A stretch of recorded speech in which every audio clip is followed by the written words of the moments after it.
जी हां, 50 ton oxygen अब steel authority of India देगा।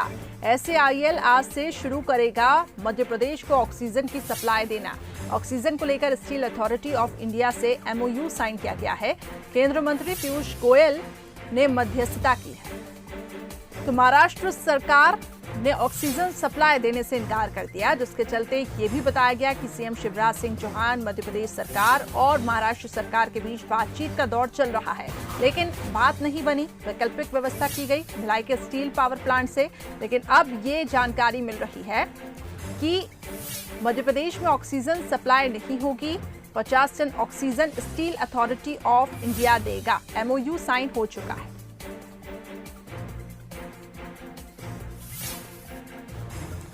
इस खबर पर अधिक अपडेट्स के लिए हमारे संवाददाता वासु जुड़ चुके हैं। वासु, अब मध्य प्रदेश में ऑक्सीजन की कमी नहीं होगी, यह बेहद अच्छी खबर है, खासतौर से उन पेशेंट्स के लिए जो काफी ज्यादा क्रिटिकल हो जाते हैं। ऐसे में बताएं कि MOU तो साइन हो चुका है, लेकिन आज से ही क्या ऑक्सीजन सप्लाई मिलने लग जाएगी? कोई दिक्कत नहीं आएगी? बिल्कुल ठीक कहा करिश्मा आपने। मध्य प्रदेश के लिए बहुत बड़ी राहत की खबर है, क्योंकि जिस तरीके से मध्य प्रदेश में कोरोना का संक्रमण पिछले दिनों बढ़ा, ऐसे में ऑक्सीजन की सख्त आवश्यकता थी। एक जो डेडिकेटेड कोविड सेंटर होता है या कोविड हॉस्पिटल होता है, वहीं पर एक दिन में 3 से 4 सिलेंडर ऑक्सीजन की जो है वो खपत होती है। ऐसे में जब महाराष्ट्र सरकार से जब हमें ऑक्सीजन नहीं मिल पाया, क्योंकि वहाँ पर भी लगातार संक्रमण फैल रहा था, ऐसे में कहीं ना कहीं चिंता की स्थिति बनी थी। लेकिन मध्य प्रदेश सरकार ने बहुत सेंसिटिवली इस पूरे इश्यू को लेते हुए केंद्र सरकार से बातचीत की, उत्तर प्रदेश से बात की, गुजरात से बात की, इसके अलावा भिलाई स्टील प्लांट से भी बातचीत की, और अब इन तमाम जो कोशिशों का नतीजा है वो सकारात्मक मिला है और 50 जो टन ऑक्सीजन है वो केंद्र की ओर से अब सप्लाई की जाएगी। SAIL steel authority of India से इसको लेकर एक MOU भी हो गया है, जिसके तहत अब मध्य प्रदेश में जल्द ही जो ऑक्सीजन की सप्लाई है वो शुरू हो जाएगी। खुद मुख्यमंत्री शिवराज सिंह चौहान ने ट्वीट कर इस बात की जानकारी दी है कि मेरे अनुरोध पर केंद्र सरकार ने ऑक्सीजन की सप्लाई, ऑक्सीजन की व्यवस्था मध्य प्रदेश के लिए की है।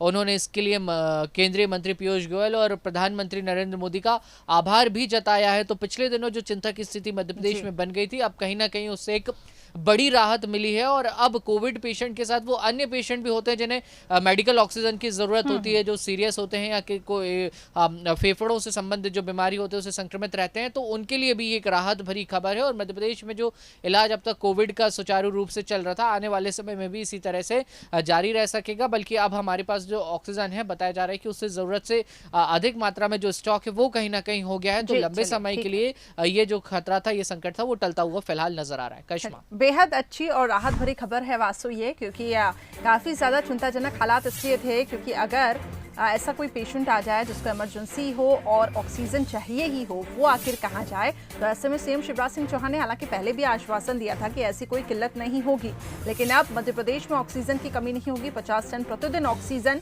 स्टील अथॉरिटी ऑफ इंडिया देगा। इसके लिए MOU साइन हो चुका है।